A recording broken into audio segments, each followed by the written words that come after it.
Shalom Jemaat GBS, sukacita pemulihan yang dikasih Tuhan. Mari sama-sama kita mulai ibadah kita pada hari ini. Kita bangkit berdiri, kita naikkan pujian bagi Allah kita. Sebab Allah kita sungguh dahsyat, amin. Dari utara ke selatan, terdengar pujian bagi Allah. Dari barat sampai ke timur, nama Yesus disanjung. Dari pulau-pulau, lembah-lembah, gunung-gunung yang tinggi, kemuliaannya disaksikan, kebesarannya diceritakan. Yesus, Yesus, nama Yesus, nama Yesus disanjung. Dari pulau-pulau, lembah-lembah, gunung-gunung yang tinggi, Allahku dahsyat berkuasa, seluruh bumi sujud menyembah. Tinggikan namamu, Allahku dahsyat berkuasa, seluruh bumi sujud menyembah. Tinggikan namamu,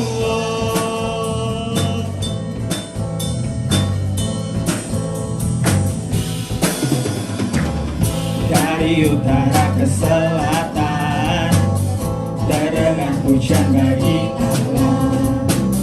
Dari barat sampai ke timur, nama Yesus disanjung. Dari pulau-pulau, lembah-lembah, gunung-gunung yang tinggi, kemuliaannya disaksikan, kebesarannya diceritakan. Yesus, Yesus, nama Yesus, nama Yesus disanjung. Dari pulau-pulau, lembah-lembah, gunung-gunung yang tinggi, Allahku dahsyat berkuasa, seluruh bumi sujud menyembah.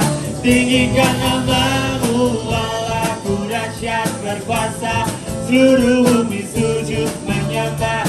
Tinggikan namamu, Allahku dahsyat berkuasa, sujud menyembah. Tinggikan namamu, Allahku dahsyat berkuasa, seluruh bumi sujud menyembah. Tinggikan namamu. Sekarang para wanita sendiri katakan. Dari utara ke selatan, terdengar pujian bagi Allah. Dari barat sampai ke timur, nama Yesus disanjung. Mari bareng lihat. Dari pulau-pulau, lembah-lembah, gunung-gunung yang tinggi, kemuliaannya disaksikan, kebesarannya diceritakan. Yesus, Yesus, nama Yesus. Biar nama Yesus disanjung tinggi. Dari pulau-pulau, dari lembah-lembah, gunung-gunung yang tinggi, Allahku dahsyat berkuasa, seluruh bumi sujud menyembah. Tinggikan namamu, Allahku dahsyat berkuasa, seluruh bumi sujud menyembah. Tinggikan namamu, Allahku dahsyat berkuasa, seluruh bumi sujud menyembah. Tinggikan namamu, Allahku dahsyat berkuasa, seluruh bumi sujud menyembah. Allahku dahsyat, Allahku dahsyat berkuasa, seluruh bumi sujud menyembah. Tinggikan namamu, Allahku dahsyat berkuasa, sujud menyembah. Tinggikan namamu, oh. Tinggikan namamu, oh. Tinggikan namamu, Allahku dahsyat. Berikan sorak-sorai bagi Allah yang dahsyat. Haleluya.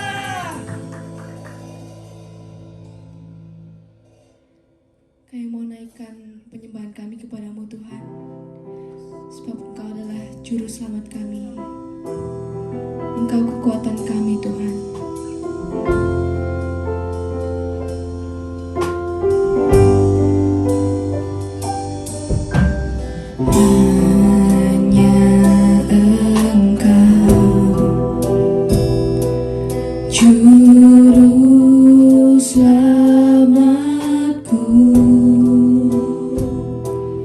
Tuhan kau setia padaku.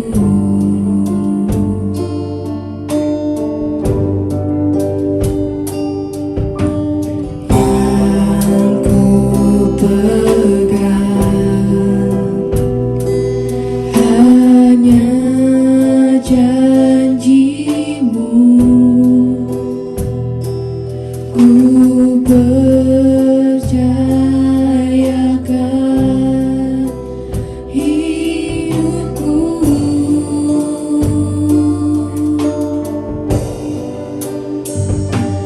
Ku sembah kau Allahku, Bapa dan sahabatku. Kau yang pedulikan seluruh hidupku.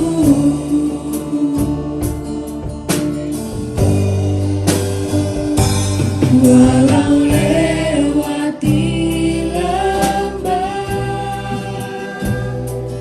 aku tak ditinggalkan. Yesus kekuatan hidupku. Hanya Engkau juru selamat kami Tuhan. Hanya Engkau juru selamatku. Tuhan kau setia padaku.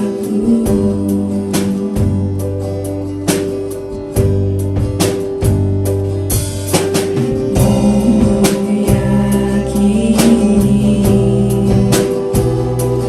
pertolonganmu takkan terlambat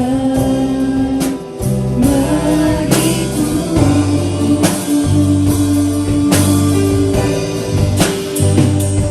Ku sembah kau Allahku, Bapa dan sahabatku. Kau yang pedulikan setiap kami Tuhan. Kau yang pedulikan seluruh hidupku.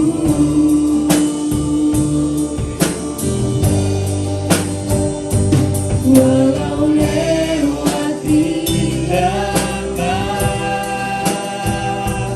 aku tak ditinggalkan. Katakan Yesus kekuatan. Yesus kekuatan hidupku.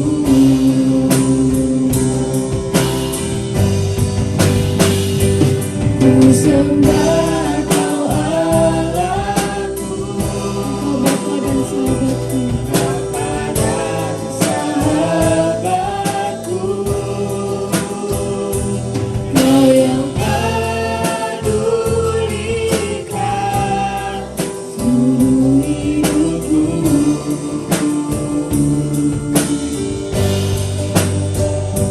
Walau lewati lembah,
dalam hatimu katakan, ku sembah kau Allahku, ku sembah kau Allahku,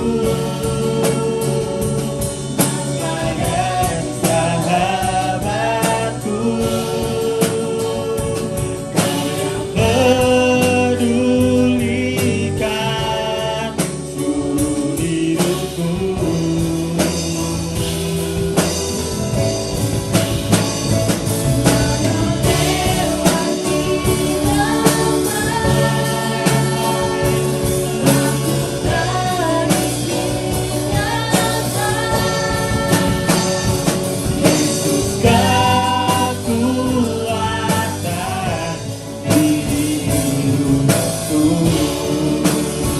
Sebab Yesus kekuatan di hidupku, Yesus kekuatan, Yesus kekuatan, Kau kekuatan kami Tuhan di hidupku.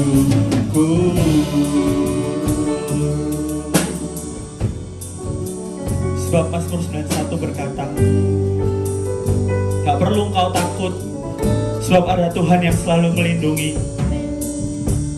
Ada Tuhan yang akan selalu menjaga setiap kita. Dia tempat perlindungan kita. Apapun keadaanmu saat ini, percayalah, ada tangan Tuhan yang selalu menopangmu. Ada tangan Tuhan yang selalu menjagamu. Mari hari ini serahkan segala kekhawatiranmu. Tinggalkan semua itu. Mari sama-sama kita naikkan sembah kita kepada Tuhan. Sebab Dia Tuhan yang besar. Dia Tuhan yang lebih besar dari setiap masalah yang kau hadapi saat ini. Dia Tuhan yang punya jalan keluar untuk permasalahanmu. Dia Tuhan yang sungguh hebat. Dia Tuhan yang sungguh dahsyat. Gak perlu kamu takut saat ini. Gak perlu kamu bimbang. Tuhan berserta denganmu. Tuhan yang menjagamu. Tuhan yang memimpinmu. Mari naikkan syukurmu pada Tuhan.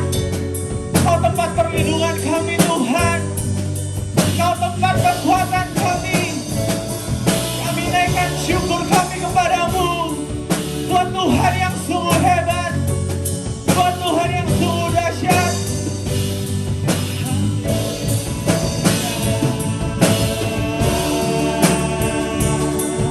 Kami dinaikkan Kau Tuhan. Sungguh Kau Tuhan yang hebat. Kau Tuhan yang luar biasa. Pertolongan-Mu nyata bagi setiap kami Tuhan. Pertolongan-Mu nyata dalam hidup kami.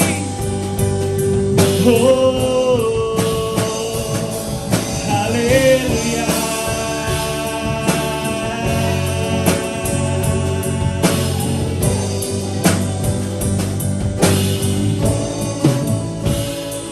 Ku sembah Kau Allah, Bapa dan sahabatku, Kau yang pedulikan. Ada Tuhan yang memperdulikan seluruh hidupmu. Walau kau harus lewati lembah, Dia gak akan pernah meninggalkanmu.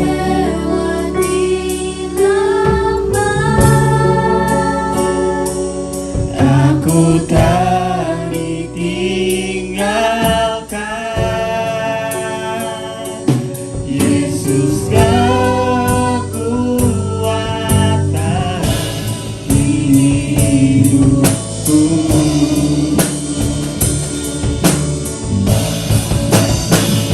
Ku sembah Kau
Yesus kekuatan, Yesus kekuatan,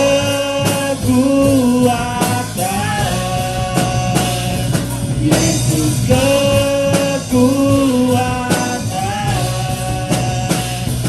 Yesus kekuatan di hidupku. Kau sumber kekuatan kami Tuhan. Haleluya, haleluya. Kami siap mendengarkan firman-Mu pada sore hari ini. Beri siap kami roh hikmat, wahyu dan pengertian, agar kami dapat mengerti isi firman-Mu dan kami dapat melakukannya. Kami juga berdoa untuk hamba-Mu yang akan menyampaikan firman-Mu. Tuhan urapi hamba-Mu. Di dalam nama Tuhan Yesus, haleluya. Amin.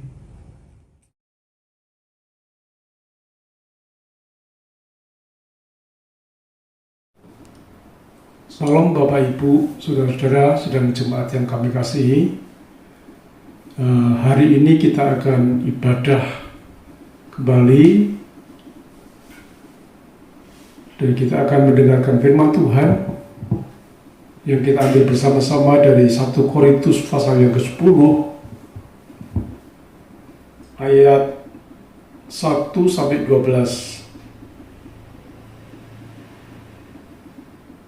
1 Korintus 10 ayat 1-12 kita akan baca bersama-sama. Israel sebagai suatu peringatan. Aku mau supaya kamu mengetahui, saudara-saudara, bahwa nenek moyang kita semua berada di bawah perlindungan awan dan mereka semua telah melintasi laut. Untuk menjadi pengikut Musa, mereka semua telah dibaptis dalam awan dan dalam laut. Mereka semua makan makanan rohani yang sama, dan mereka semua minum minuman rohani yang sama. Sebab Allah mereka dari batu karang, sebab mereka minum dari batu karang rohani yang mengikuti mereka, dan batu karang itu ialah Kristus. Tetapi sungguh pun demikian, Allah tidak berkenan kepada bagian yang terbesar dari mereka, karena mereka ditewaskan di padang gurun. Semuanya ini telah terjadi sebagai contoh bagi kita, untuk memperingatkan kita supaya jangan kita menginginkan hal-hal yang jahat, seperti yang telah mereka perbuat. Dan supaya jangan kita menjadi penyembah-penyembah berhala, sama seperti beberapa orang dari mereka. Seperti ada tertulis, maka duduklah bangsa itu untuk makan dan minum, kemudian bangunlah mereka dan bersukaria. Janganlah kita melakukan percabulan seperti yang dilakukan oleh beberapa orang dari mereka, sehingga mereka ditewaskan pada satu hari, telah tewas 23.000 orang. Dan janganlah kita mencobai Tuhan seperti yang dilakukan oleh beberapa orang dari mereka, sehingga mereka mati dibagut ular. Dan janganlah bersungut-sungut supaya seperti yang dilakukan oleh beberapa orang dari mereka, sehingga mereka dibinasakan oleh malakul maut. Semuanya itu menimpa mereka sebagai contoh dan dituliskan untuk menjadi peringatan bagi kita yang hidup pada waktu di zaman akhir telah tiba. Sebab itu, siapa yang menyangka bahwa ia teguh berdiri, hati-hatilah supaya ia jangan jatuh. Nah, dalam pembacaan ini kita melihat Israel kembali diperingatkan oleh Tuhan melalui Paulus yang mengutip dari kitab-kitab Perjanjian Lama, di mana setelah mereka dibebaskan dari perbudakan di tanah Mesir selama 400 tahun, firman Tuhan mengatakan Tuhan memimpin mereka ke tanah yang dijanjikan.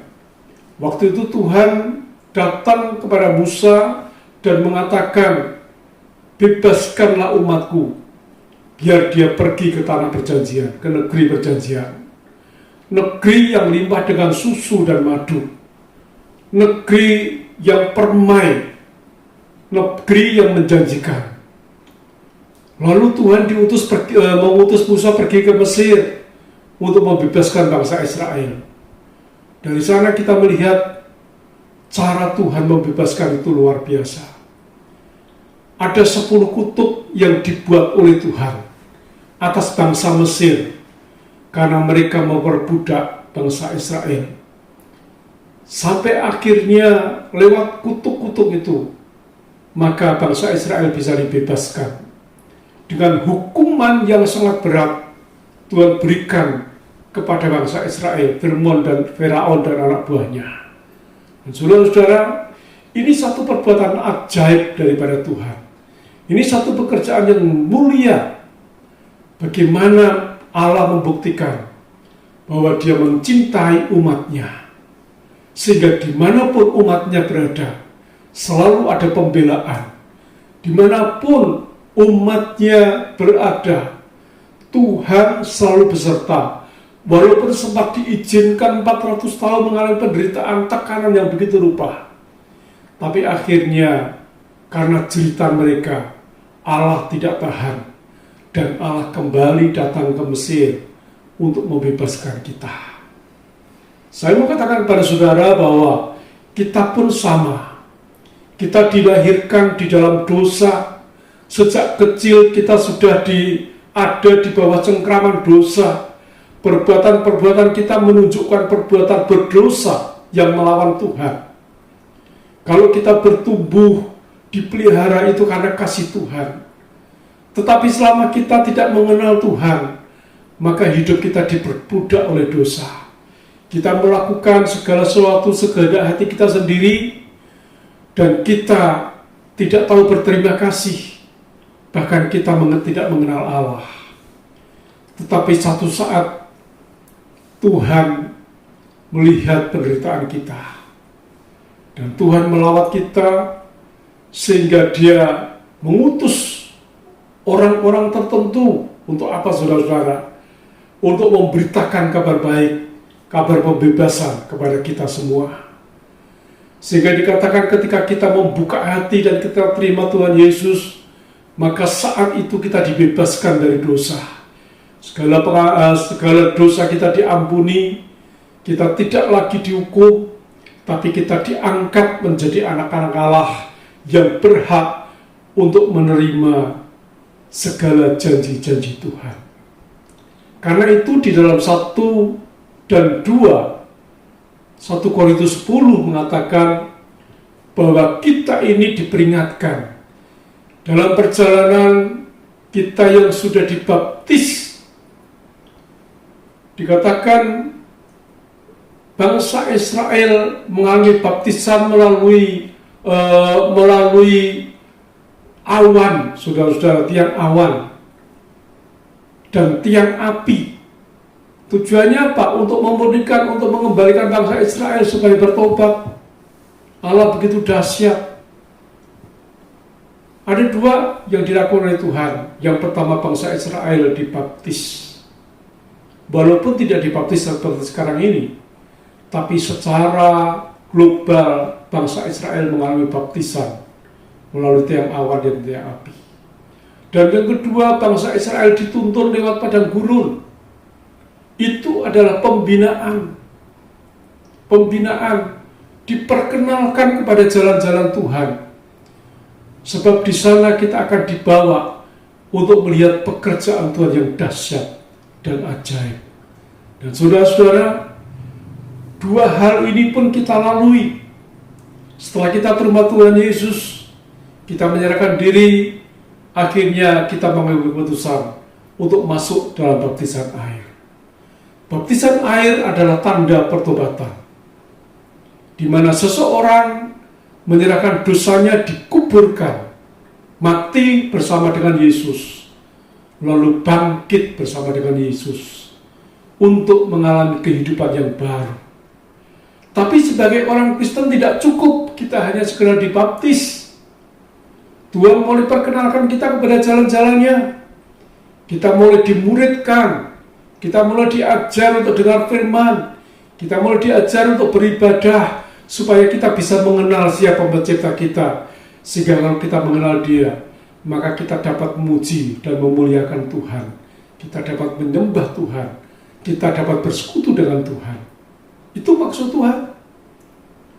Dan dua ini harus kita lalui sebagai awal dari kekristenan kita. Sehingga lewat dua hal ini, maka kita bertumbuh di dalam Tuhan. Tetapi rupanya tidak cukup juga, saudara-saudara, dengan dua hal ini. Kenapa? Sebab Tuhan mau supaya kita terus bertumbuh kepada pengenalan yang jauh lebih benar, kepada hal-hal yang sifatnya kita bisa mengerti sifat-sifat rohani yang Tuhan mau ajarkan kepada kita. Di dalam Kolose 2 ayat 6 dan 7, coba kita lihat Kolose 2 ayat 6 dan 7. Kolose pasal yang kedua ayat 6 dan 7.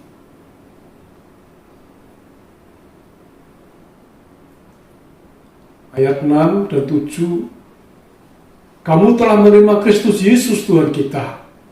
Karena itu hendaklah hidupmu tetap di dalam Dia. Hendaklah kamu berakar di dalam Dia dan dibangun di atas Dia.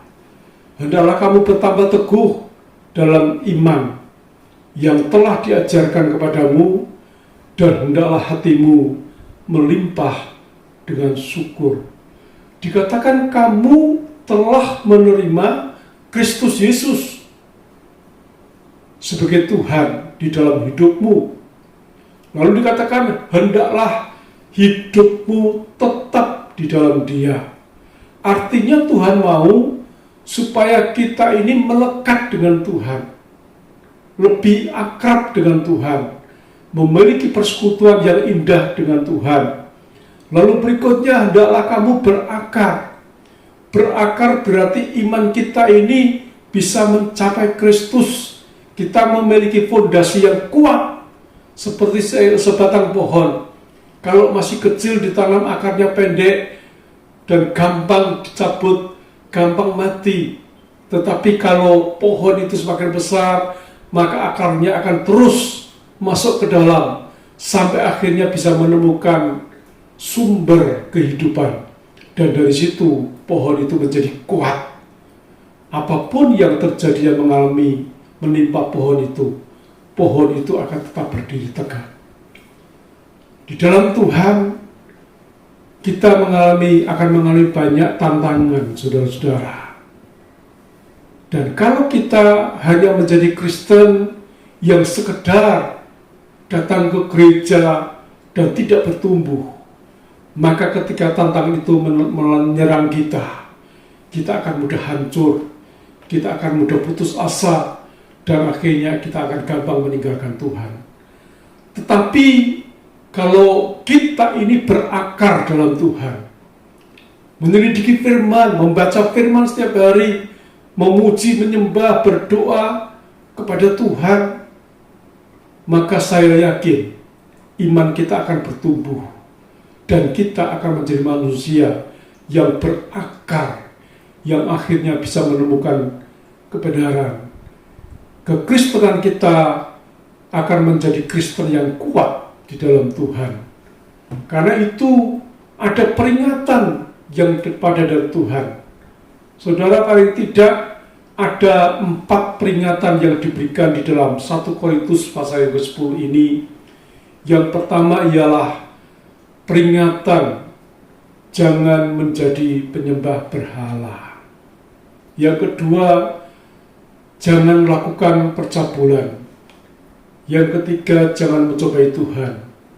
Dan yang keempat, jangan bersungut-sungut. Nah, kekristenan yang bertumbuh ini tidak cukup, tidak bisa berhenti sampai di situ. Dia akan terus bertumbuh. Dikatakan tadi berakar. Lalu hendaklah kamu bertambah teguh di dalam iman yang diajarkan kepadamu. Bertambah teguh berarti semakin hari semakin kuat.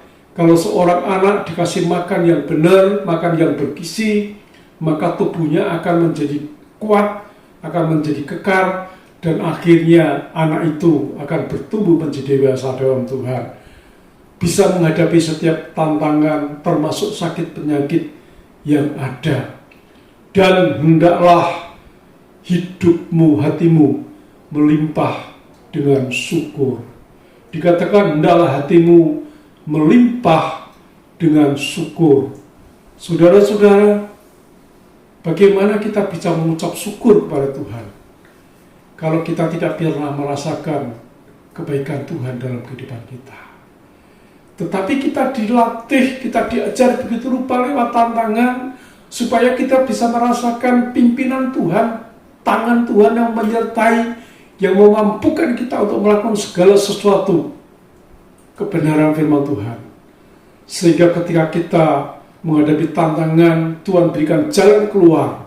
Kita bisa mengatasi, kita bisa menang, dan kita bisa bebas. Sehingga karena itu adalah pekerjaan Tuhan, itu adalah pertolongan Tuhan, maka hati kita bisa melimpah dengan ucapan syukur.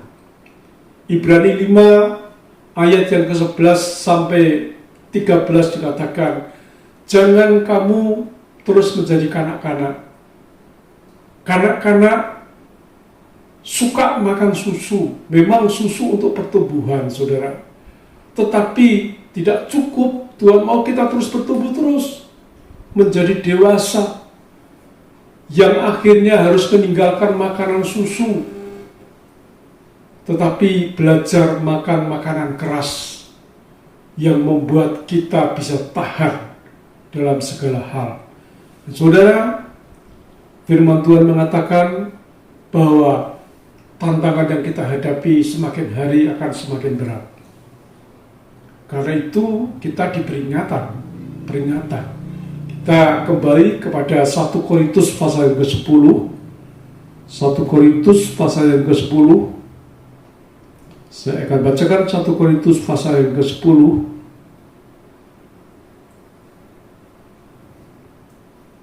Ayat yang ke-6. 1 Korintus 10 ayat yang ke-6. Semuanya ini telah terjadi sebagai contoh bagi kita, untuk memperingatkan kita supaya jangan kita menginginkan hal-hal yang jahat seperti yang telah mereka perbuat, dan supaya jangan kita menjadi penyembah-penyembah berhala, sama seperti beberapa orang dari mereka. Seperti ada tertulis, maka duduklah bangsa itu untuk makan dan minum, kemudian mereka bangun dan bersukaria. Saudara-saudara, peringatan yang pertama ialah bahwa setelah dalam perjalanan bangsa Israel yang mengalami baptisan daripada Tuhan, dibimbing oleh Tuhan, dalam perjalanan lewat padang gurun selama 40 tahun, kita melihat bagaimana tangan Tuhan dikedangkan begitu rupa. Dan dikatakan oleh firman Tuhan bahwa ketika mereka lapar, Tuhan memberi makan, tidak usah bekerja. Ketika mereka haus, mereka teriak-teriak sama Tuhan, lalu akhirnya Tuhan bukakan pintu-pintu air, sehingga mereka minum sampai kenyang. Itu adalah perbuatan Tuhan yang dahsyat kepada mereka, sehingga bangsa Israel terperial. Dan ketika mereka pengen makan daging, maka firman Tuhan juga mengatakan Tuhan kirimkan burung puyuh yang sampai membuat mereka walahan menerima daging itu. Semua dijamin oleh Tuhan. Bahkan ketika tidak ada makanan sama sekali, maka Tuhan pelihara mereka dengan roti yang turun dari surga. Roti itu setiap pagi diberikan kepada bangsa Israel. Tidak ada bangsa di dunia ini yang bisa menerima roti itu kecuali bangsa Israel. Kenapa bangsa itu dipelihara oleh Tuhan? Kenapa dipelihara oleh Tuhan? Karena bangsa itu adalah bangsa perjanjian, bangsa yang dijanjikan oleh Tuhan. Karena itu saudara-saudara, Tuhan peringatkan dan dikatakan, walaupun Tuhan sudah pelihara begitu rupa, tetapi bangsa itu tetap berbuat jahat kepada Tuhan. Di mana kejahatan yang mereka lakukan? Kejahatan yang mereka lakukan ialah mereka membuat penyembahan terhadap berhala. Dan saudara-saudara, apa itu berhala? Berhala ialah suatu karya seni buatan tangan manusia yang dibuat dari benda-benda mati, yang karena kagumnya manusia akhirnya memutuskan untuk menyembah benda mati itu. Benda mati itu tidak bisa berbuat apa-apa, dibanting pecah, disanjung juga tidak tahu apa-apa, tidak bisa terima sanjungan. Tetapi manusia membuatnya untuk disembah. Dan itu merupakan kejahatan di hadapan Allah. Ketika kita menyembah berhala, maka kita sedang menjadikan suatu saingan, mendatangkan suatu saingan kepada Tuhan. Bahwa kita tidak cukup menyembah Tuhan, tapi kita pun bisa menyembah yang lain. Katanya, buktinya mana? Ketika bangsa Israel dituntun dalam perjalanan di padang gurun sampai di tanah Sinai, di gunung Sinai, firman Tuhan mengatakan rakyat itu berhenti di kaki gunung Sinai. Mereka disuruh oleh Musa untuk tinggal di situ dalam beberapa saat. Kenapa? Karena Musa dipanggil oleh Tuhan naik ke atas gunung. Untuk apa? Tuhan ingin memberikan hukum-hukumnya kepada bangsa Israel. Dan ketika Musa naik dengan bujangnya, firman Tuhan mengatakan, Musa tinggal 40 hari, 40 malam di atas gunung itu. Tetapi bangsa Israel tidak bisa tahan. Ketika mereka merasa, ini bagaimana kok Musa meninggalkan kita begitu lama? Lalu bagaimana kita ini bisa bahaya dan sebagainya. Mereka kehilangan kepercayaan kepada Tuhan. Bahwa sebetulnya Musa hanya dipanggil untuk dilengkapi oleh Tuhan yang akhirnya diutus untuk memberikan hukum. Tapi mereka berpikir bahwa Musa mungkin mati dan sebagainya. Lalu mereka minta ganti supaya bangsa Israel dipimpin oleh Allah yang lain. Dan dengan kata lain, mereka mulai berontak, sehingga dikumpulkanlah oleh bangsa itu emas yang didapat dari Mesir. Lalu emas itu ditempa menjadi berhala, yaitu patung lembu, yang oleh Harun akhirnya diserahkan kepada mereka untuk menjadi ilah mereka. Mereka pikir dengan membuat patung lembu itu dan disembah, maka mereka akan bisa selamat sampai tanah Kanaan. Ternyata patung lembu itu gak bisa apa-apa, sebab memang itu karya seni, karena itu benda mati. Lalu akhirnya Musa turun dan melihat bangsa itu rame-rame pesta pora sambil menyembah patung itu. Musa mendengar dan Musa melihat, lalu Musa marah. 2 loh batu yang berisi 10 hukum itu dibantingnya, yang mengakibatkan Allah murka pada bangsa Israel. Hampir saja Tuhan mengambil keputusan untuk memusnahkan bangsa itu dari muka bumi, membunuh mereka dengan tulah. Tetapi kembali sebagai seorang pemimpin, Musa berdiri di hadapan Tuhan sambil memohonkan ampun kepada bangsa Israel, dan akhirnya bangsa Israel kembali diselamatkan. Inilah beratnya pemimpin, saudara-saudara. Dia bertanggung jawab atas domba-domba yang digembalakan. Dia bertanggung jawab atas domba-domba yang dibimbingnya.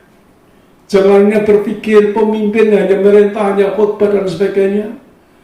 Tapi seorang gembala, seorang pemimpin, dia bertanggung jawab atas jiwa-jiwa yang digembalakannya. Mati hidupnya jemaat yang digembalakan itu menjadi tanggung jawab daripada pemimpinnya. Karena itu pemimpin akan selalu dekat dengan Tuhan, minta pimpinan Tuhan, bagaimana caranya memimpin domba-domba yang dipercayakan. Dan kalau domba-domba itu nakal, maka pemimpin harus mulai mendidiknya dan sebagainya. Supaya apa? Supaya bertobat. Kalau bertobat, maka Tuhan mengampuni, dan lain sebagainya. Yang pertama tadi dikatakan, jangan menjadi penyembah-penyembah berhala. Berhala itu juga bisa berupa hobi. Berhala itu juga bisa berupa orang-orang yang kita kasih. Pokoknya yang segala sesuatu yang kita kultuskan, segala sesuatu yang kita puja-puja, itu adalah berhala. Dan ketika kita mulai memuja-muja sesuatu yang menjadi kebanggaan kita, maka kita sedang menghujat Tuhan. Jadi hukumannya sangat berat. Yang kedua, peringatan yang kedua ialah jangan melakukan percabulan. Saudara-saudara, bangsa Israel di dalam perjalanan, Tuhan tahu bahwa mereka mengalami masalah yang namanya di padang gurun, berjalan selama 40 tahun, mereka pasti ada keinginan untuk membuat anak dan sebagainya. Tetapi karena mereka ini bangsa yang tegar tengkuk, saudara-saudara, mereka nggak puas dengan yang ada. Mereka melakukan kejahatan yang kedua, yaitu melakukan percabulan. Ada laki bersama dengan laki, perempuan dengan perempuan, bahkan istri sesamanya kawin dengan suami, saling kawin mengawinkan, saling berzina satu dengan yang lain, dan akibatnya itu sangat mengerikan. Firman Tuhan mengatakan hukumannya ialah, ayat yang ke-9 mengatakan, dan janganlah kita, ayat yang ke-8, janganlah kita melakukan percabulan seperti yang dilakukan oleh beberapa orang dari mereka, sehingga pada satu hari telah tewas 23.000 orang. Bayangkan, karena dosa percabulan, Tuhan hukum, Tuhan hajar. Satu hari 23.000 orang mati tergeletak. Kalau sekarang zamannya COVID, saudara, Indonesia paling tinggi satu hari mungkin 15.000. Tetapi ini bangsa waktu itu masih kecil, jumlahnya hanya sekitar 2 juta. Karena mereka melakukan pelanggaran, melakukan percabulan, Tuhan binasakan satu hari mati 23.000 orang. Mengerikan, mayat bergeletakan di mana-mana. Kalau seandainya ada rumah sakit itu pasti langsung tutup, tidak berani terima. Kenapa? Penuh dengan pasien, dan pasien yang tidak bakal tertolong.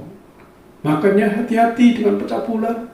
Percabulan itu dimulai dari pikiran kita. Firman Tuhan mengatakan, kalau seseorang berbuat zina dan ketahuan sedang berzina, maka ketika kita ketangkap basah, orang itu wajib dirajam dengan batu sampai mati. Itu hukumannya. Lalu Yesus memberikan hukum yang lebih lagi. Dikatakan, ketika kamu melihat seseorang dan syahwatmu bergerak, maka kamu sudah berbuat zina. Betapa pentingnya pikiran kita disucikan oleh Tuhan. Kita kalau sudah menikah, kita wajib berhubungan dengan istri sendiri, dengan pasangan sendiri. Tapi kalau bukan pasangannya, jangan coba-coba. Sebab firman Tuhan mengatakan, barang siapa berzina, dia akan dihukum mati. Mungkin sekarang nggak ada kelihatannya. Orang berzina ditangkap, lalu dibebaskan, apalagi punya uang bisa nyuap, dibebaskan. Tetapi saudara-saudara, ada satu kematian yang mengerikan, yang dimulai dari kematian rohani. Dan itu mengakibatkan orang itu kocar-kacir, hancur berantakan hidupnya. Hati-hati dalam hal ini. Yang ketiga, di dalam ayat yang ke-10, ayat yang ke-9, firman Tuhan mengatakan, dan janganlah kita mencobai Tuhan, seperti yang dilakukan oleh beberapa orang dari mereka, sehingga mereka mati dipagut ular. Ini lagi mencobai Tuhan. Contohnya apa sih, saudara-saudara? Saya mau ngomong gampang aja tentang penyakit yang sedang melanda manusia, yang sedang melanda dunia. Kita sekarang ada di dalam musim COVID, di mana salah satunya saya jadi korban juga. Saudara, firman dokter mengatakan, pemerintah mengatakan mulai pakai masker, mulai jaga diri begitu rupa. Tapi orang meremehkan dan sebagainya, sehingga akhirnya ditantang. Bahkan satu saat saya dengar di televisi, saya melihat ada orang Surabaya ini, saudara-saudara, dia menantang COVID. Dia katakan, jangan percaya sama COVID, itu hanya tipuan. Lalu dia katakan, ayo berikan kepada saya orang yang kena COVID, suruh duduk di situ, saya akan hirup nafasnya. Dan saudara, akhirnya betul, orang itu datang kepada yang kena sakit COVID itu, lalu dia bernafas di depan orang itu. Ternyata dia terpapar dan besoknya dia KO, mati, saudara-saudara. Itu mencobai Tuhan. Kalau Tuhan beri peringatan lewat para dokter, lewat para medis, dikatakan kita harus jaga kesehatan, kita harus makan vitamin yang cukup supaya imunnya terjaga, lalu kita harus pakai masker yang begitu bagus, tetapi kita melanggar, maka sesungguhnya kita sedang mencobai Tuhan. Dan akibatnya satu kematian yang mengerikan. Saya dan istri 1,5 tahun menjaga diri dengan begitu rupa. Tapi karena ada orang yang kami tampung membawa virus masuk ke dalam rumah saya. Ketika kami sedang berdoa pagi tanpa masker, akhirnya istri saya terpapar, saya juga terpapar. Dia semakin parah dan 1 minggu kemudian harus dipanggil oleh Tuhan. Itu akibat saya masuk rumah sakit yang bukan hanya sakit mengerikan, tapi ratusan juta harus melayan untuk kesehatan saya. Dan saudara, saya akhirnya bertobat kepada Tuhan. Jadi harus hati-hati betul. Makanya dalam pemulihan ini saya jaga begitu rupa. Dan yang keempat, yang terakhir, ayat yang ke-10, dan janganlah bersungut-sungut seperti yang dilakukan oleh beberapa orang dari mereka, sehingga mereka dibinasakan oleh malaikat maut. Lihat 4 pelanggaran yang dilakukan oleh manusia, hukumannya adalah hukuman mati semua. Dipakut ular itu adalah sesuatu yang mengerikan. Orang dipakut ular bludak kebanyakan mati, enggak tahan. Apalagi dibinasakan oleh malaikat maut, itu dijemput oleh malaikat maut. Dan saudara, ini peringatan keras buat kita. Karena itu ayo kita bertobat kepada Tuhan. Kita lakukan yang terbaik bagi Tuhan. Kita perbarui ibadah kita sungguh-sungguh mencari wajah Tuhan. Kita datang ke gereja bukan hanya sekedar kewajiban, tapi kita mencari Tuhan yang hidup itu, kita sembah Dia, kita senangkan Dia, supaya kita dapat anugerah-Nya dan kita bisa menikmati janji-janji Tuhan. Ayat terakhir di dalam ayat ke-11 mengatakan, semuanya ini telah menimpa mereka sebagai contoh dan dituliskan untuk menjadi peringatan bagi kita yang hidup pada waktu di mana zaman akhir telah tiba. Semua ini dituliskan sebagai contoh untuk memperingatkan kita yang hidup di zaman akhir ini. Hati-hati. Dan ini peringatan yang keras buat kita.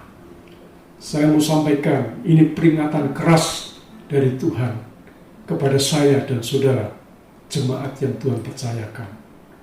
Saya berani menyampaikan karena saya mengalami, saya diperlihatkan dengan sesuatu yang mengerikan oleh Tuhan. Dan saya sampaikan ini kepada saudara supaya ini menjadi peringatan kepada kita. Saya yakin tidak seorang pun tidak ingin mengalami seperti saya yang dihukum begitu rupa. Tapi saya yakin saudara ingin diberkati oleh Tuhan. Karena itu ayo cari Tuhan, ayo sembah Tuhan, supaya kita sungguh-sungguh diberkati oleh Tuhan. Amin.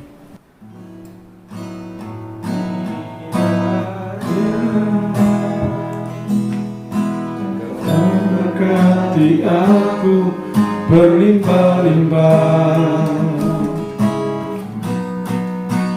dan memperluas gairahku,